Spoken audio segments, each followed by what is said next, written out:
Hi there, I'm Nick Barraclough, President at AKCP, and I'm excited to show you the latest updates that we have in our physical twin test data center. So the physical twin is a physical representation of a digital twin. We're kind of turning that on its head. So we have a DCIM software that we can use to manage the data center infrastructure. We also have the AKCP sensors and power monitoring that we can use to create the digital twin of the data center. Well, in our test facility, we're creating a physical twin of that digital twin, which we can use to help us in our R&D and development. This has been an ongoing project for around 2 years. We've got several different pods and ability to run the test data center in different configurations. So it could be hot aisle or cold aisle containment. We have a fan wall. We've got overhead, heat exchangers. So we've got a lot of exciting and cool technology in there that we've been developing during the course of the design and development of the actual test data center itself. So those of you who've been following along will know this project's been going on for a while, but we are almost there. And we've got our reverse osmosis machine going in today so we can generate our clean water for the cooling system. And so actually pod 1 is complete. We've already run electrical systems tests on there. So that's all done. All we're waiting now is to connect up the cooling system. The pipework's finished. So let's go and see how the progress has been.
So here we are in our test data center at pod number 1.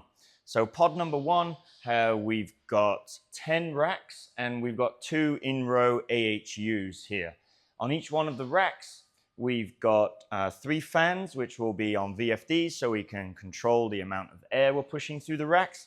And behind these fans, we've got 9 kilowatt heaters. These 9 kilowatt heaters, we've got 3 of them, giving us a total of 27 kilowatts per rack that we can actually test with here.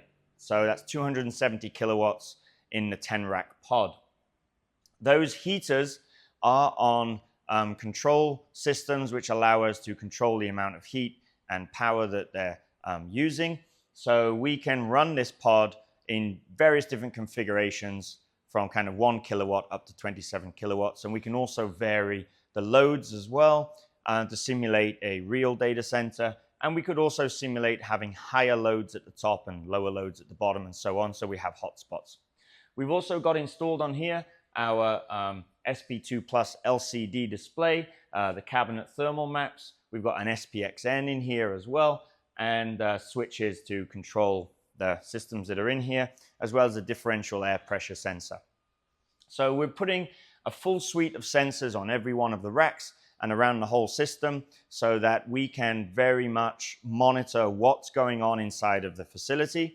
And that allows us to then perform experiments and come up with what are best practices and designs for the data center, and also characterize the individual pods using our quicklime software which incorporates sensor-backed CFD analysis. We have our 2 in-row AHUs as well. And then on top of this steel structure, overhead, we've got overhead heat exchangers. So that allows us to cool the air as it directly leaves the hot aisle. So we can run this hot aisle containment in 2 different configurations with in-row AHUs or with overhead AHUs. Now the overhead advantage is we save some floor space, and you could actually put another rack here instead of the AHU that's there. And then we also have over here a fan wall, so we can simulate as well a hot aisle containment with a fan wall setup where the hot air will be on the high ceiling plenum, be sucked in behind the wall, and then down here we have a bunch of heat exchangers behind those fans, and that will flood the room with cold air. So it's effectively a kind of perimeter cooling or a flooded room type concept. So we can run this hot aisle in all these different configurations. We can collect data, and we can then analyze which setup is actually the best and produce real data on that rather than experimenting in a real live operational data center, which is difficult to get access to. So power is distributed overhead from the overhead bus bars, and on those we have AKCP power meters installed. So we can do PUE calculations as well, down to an individual rack. We can also give you a PUE per rack and see which racks are performing best and worst. And everything that we are running here in our test data center is products and designs that can be rolled out to a real live operational facility as well. So this allows you to very much fine-tune your operations and get the best efficiency in your data center as possible, the lowest PUE, which of course is not only good for the environment, but also reduces your biggest cost in the data center, which is your electrical overhead. So we're quite excited to be able to turn all this on. The progress that we've had since the last video, we do have our in-row AHUs now installed with some quick connects. You'll see we've got some pumps also installed here. Those pumps are for some patented ideas that we have that we're going to be demonstrating within here on how to more efficiently utilize the water and the cooling energy that's within the water there. Our pipes, you can see, are starting to be colored. So obviously the blue pipes are the cold water in, and the red pipes are the hot water returns.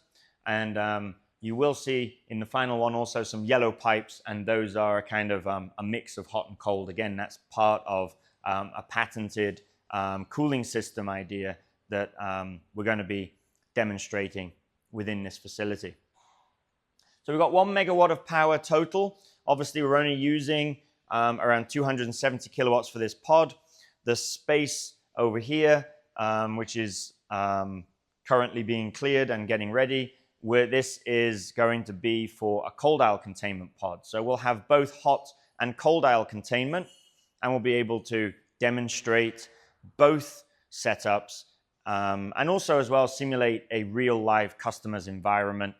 So if a customer comes to us and says, hey, I've got cold aisle containment, I want to utilize AKCP solutions, we can demonstrate for an existing customer's setup as well. So in the cold aisle, we've got a lower ceiling.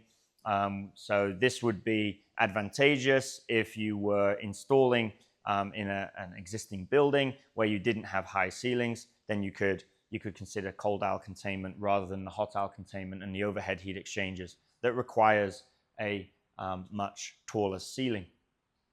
So that's our progress, and I'm really looking forward to having this all turned on in the next month or so for pod number 1. Obviously, we've still got a lot of work to do here on our cold aisle containment, but we're focusing on here at the moment, which is probably the more complex one, as we have 3 different cooling methods within here. And you can see on our pipe network, we do have a lot of valves, pressure independent control valves, ball valves, manual valves, automatic valves. So we can send water to different locations in the data center depending on what tests we're doing. So thanks very much for tuning in and sticking with us through the video. I hope you found it informative, and I look forward to turning this on in the next month or 2 and being able to give you some more video updates this coming year when we go fully operational. And for those of you who maybe will be in London in March, on March 4 to 5, we will be with our UK dealer server room environments, and we are displaying at Data Center World. So do drop by our booth there if you're interested in talking some more about how AKCP solutions can be utilized in your data center facility.